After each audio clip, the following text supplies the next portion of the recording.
Bom, pessoal, vamos continuar a aula. Na aula anterior a gente falou sobre donoscopia, agora a gente vai falar sobre ebullioscopia. Meu nome é Mardônio Rocha, sou professor do Colégio Dom Felipe de Química.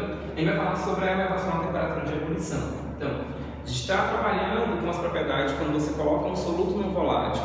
Na primeira aula eu expliquei isso, que era a volatilidade. Quando ele entra dentro de um solvente, de um líquido, e ele vai mudar as propriedades desse líquido. Uma das propriedades que ele vai mudar é a temperatura de ebulição. Na verdade, a gente chama de ebullioscopia para a elevação da temperatura de ebulição. Então, ele é ocasionado quando tem a dissolução desse soluto no volátil dentro desse solvente. Aqui eu coloquei alguns pontos de ebulição de algum solvente, como água, benzeno e cloroformo. Eles têm esse ponto de ebulição diferente por causa das características de cada um desses solventes. E a constante ebullioscópica também vai ser diferente para cada um deles. Por quê? A constante ebullioscópica leva em consideração as propriedades as características desse solvente. Então, dependendo da característica de ligação de cada uma desse solvente, você vai ter ponto de ebulição e constante ebullioscópica também diferente. A constante ebullioscópica é uma razão entre a molaridade e a temperatura de cada uma dessas soluções. Para a gente conseguir quantificar o quanto que elevou a temperatura de ebulição, nós temos uma fórmula, que é ΔTE, que é a variação da temperatura de ebulição, que vai ser proporcional à molaridade, tá? E aí a gente tem uma constante ebullioscópica, a constante essa, que tem que vir na questão quando você for fazer os cálculos, tá? Aqui quando eu coloquei o que é cada um do que compõe a fórmula para calcular a elevação ebullioscópica. ΔT é a variação da temperatura de ebulição, o K é a constante ebullioscópica e M é a molaridade, que na aula anterior eu tinha explicado que era essa molaridade, certo?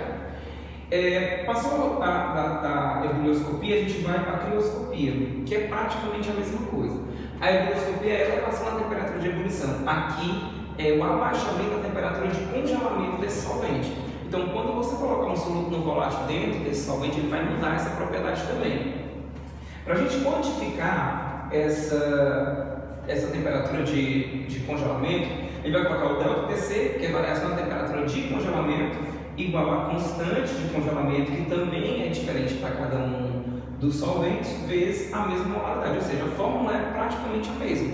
O que vai mudar é a constante crioscópica, que lá em cima é a constante ebullioscópica, e ela vai alterar. E eu vou disponibilizar as constantes das substâncias lá em PDF para vocês, lá na Agilelu, tá? Aqui tem a variação da temperatura de congelamento, o KC é a constante crioscópica, do mesmo jeito do KE também é determinado experimentalmente, e M, a mesma molaridade que eu tinha explicado anteriormente, tá? E a gente vai finalizar o vídeo da aula explicando sobre pressão osmótica, que é a última propriedade coligativa, não menos importante.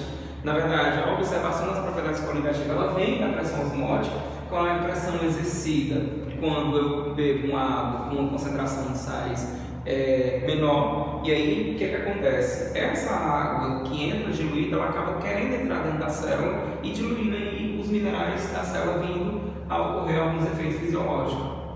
Tá? Então, a pressão osmótica ela é a primeira pressão que ela é observada, mas é a última que a gente fala. Então, o que é pressão osmótica? Pressão exercida que deve ser aplicada a uma solução mais concentrada para evitar a sua diluição por meio de uma membrana semipermeável, certo? Então, a célula, ela tem uma membrana, é semipermeável, ela não deixa passar tudo, tá? Mas ela vai deixar passar o líquido, né? O solvente. Então, esse líquido vai entrar e ele vai causar uma pressão nessa membrana. É essa pressão que a gente causa.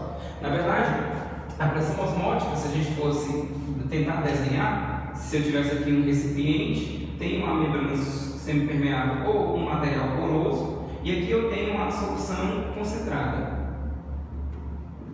certo? Então, o que nessa pressão osmótica vai ser a força que eu vou exercer, tá? Para que essa solução concentrada ela passe para a solução menos concentrada. Então, essa pressão que eu estou exercendo aqui é o que a gente vai ter a representação por π, que é a pressão osmótica, e a gente vai calcular como sendo, a gente vai colocar aqui a constante dos gases perfeitos, porque como os gases perfeitos não existem, o que existem é a aproximação desse gás perfeito, o comportamento parecido desse gás perfeito. Então a gente usa uma constante, que a constante ela vai colocar os gases reais de acordo com o gás perfeito, porque esse cálculo, se você prestar atenção, parece muito com o cálculo da equação de Clayton, PV igual a nRT. A gente só adaptou aqui porque o fenômeno aqui é outro, certo? Então aqui a fórmula onde π é a pressão osmótica, m é a molaridade e não é molalidade, certo? Mas o que é molaridade? Molaridade é o número de mols do soluto dividido por volume em litro da solução, certo? Soluto, solução. Tá? E aí, constante universal dos gases perfeitos, que geralmente se tiver em ATM é 0,082, tá? E a temperatura, que essa temperatura obrigatoriamente ela tem que ser em Kelvin.